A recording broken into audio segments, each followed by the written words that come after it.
Hey, That was happening. what are you doing? Watch this for George White. Seems to really know what he's talking about. What?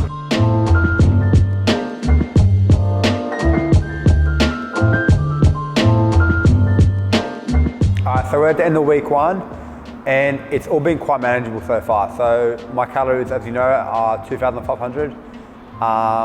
So the food's been quite manageable. It's still a fair amount of food for me. I don't feel tired or sluggish or anything like that. Training hasn't been that hard, a little bit harder than what I've been doing prior to this, but it's definitely not manageable.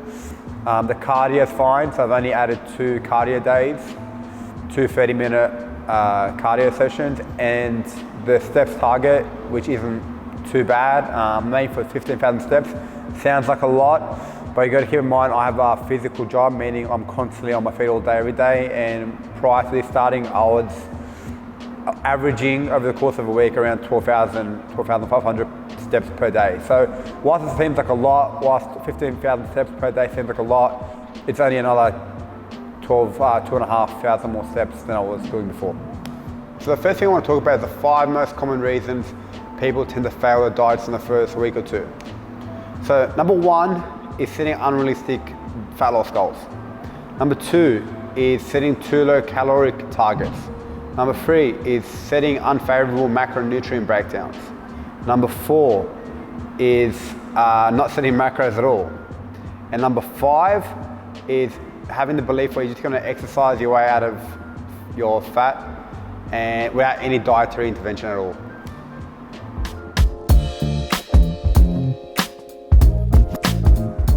The first one, and probably the most common one, and the one that I sort of cringe to the most, is setting unrealistic goals.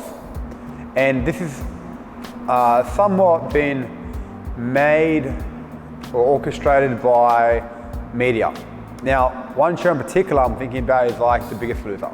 Now you watch The Biggest Loser and they're literally losing like, it's heard of for them to be losing like 10 kilos per week. Now, that sounds all good and dandy and it sounds awesome and everyone cheers and they lose a bunch of weight.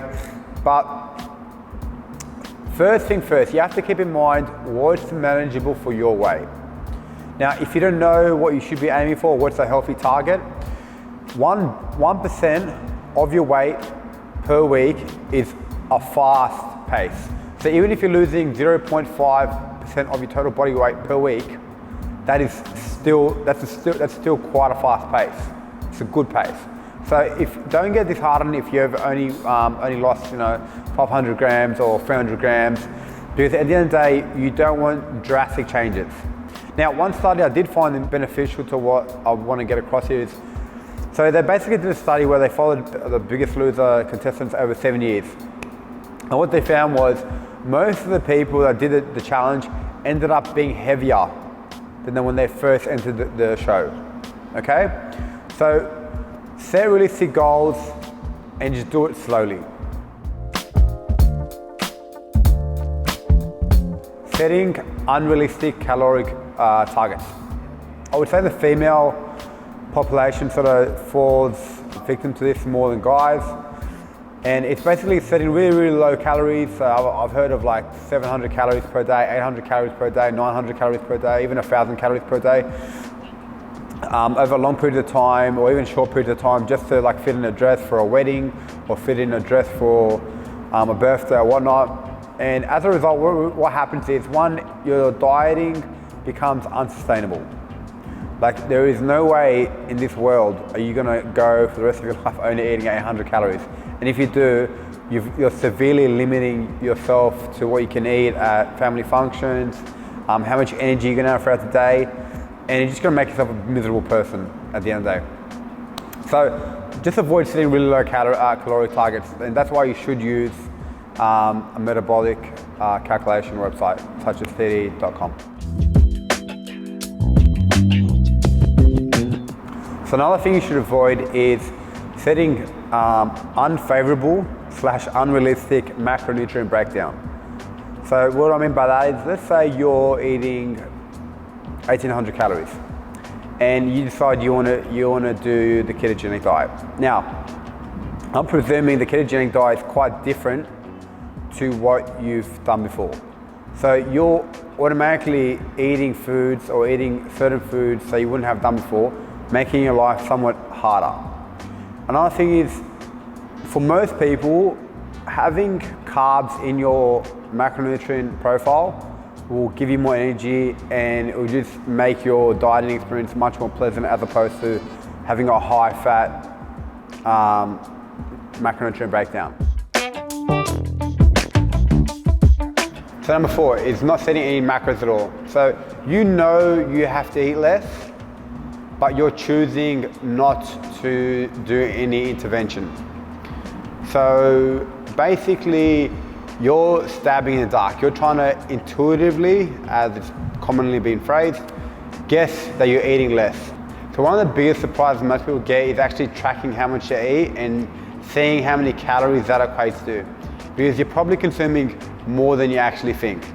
And it's actually been proven in numerous studies that a person's their sort of estimation of how much you're eating to what they actually are eating can have up to 60% variance.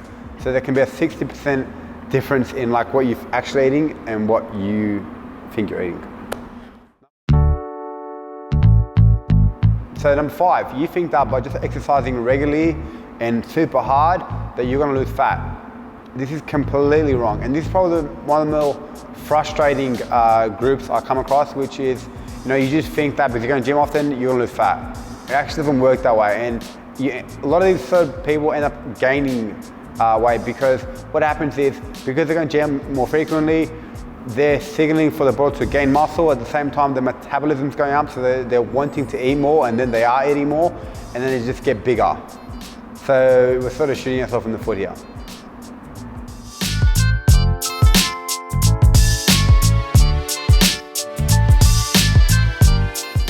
So here's my advice on how to avoid those common dieting pitfalls.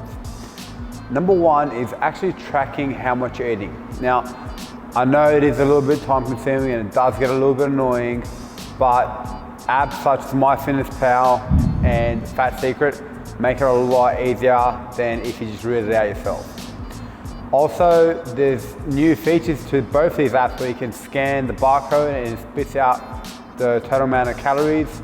And because there's so many users now on MyFitnessPal and Fat Secret, there's pretty much every cuisine you can think of that's already been put in, so that you don't have to actually punch in anything yourself. You just have to literally just type it in, put the quantity, and it's saved. And you're probably not eating too differently every day, so you probably won't need to put in new different meals every single day. Okay? So another important piece of advice would be pick a diet that mimics what you're eating currently. However, you still fall on a 20% deficit. Now, why? You want to be eating foods that you actually enjoy. You don't want to be going about new foods. You don't want to transition into dieting to be too extravagant and too hard. You want something you can maintain over a long period of time. Now, why do most people recommend starting at a 20% deficit? So usually 10% is a little too slow, you don't see results fast enough, and 30% will probably be a little bit too aggressive and too hard, and you start feeling sluggish and slow and low on energy too early on in your fat loss deficits. Guys, I hope that helps. If you have any questions, just drop in the comments and make sure to subscribe to the channel.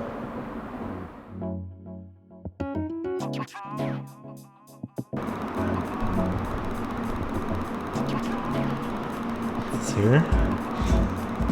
Your girlfriend?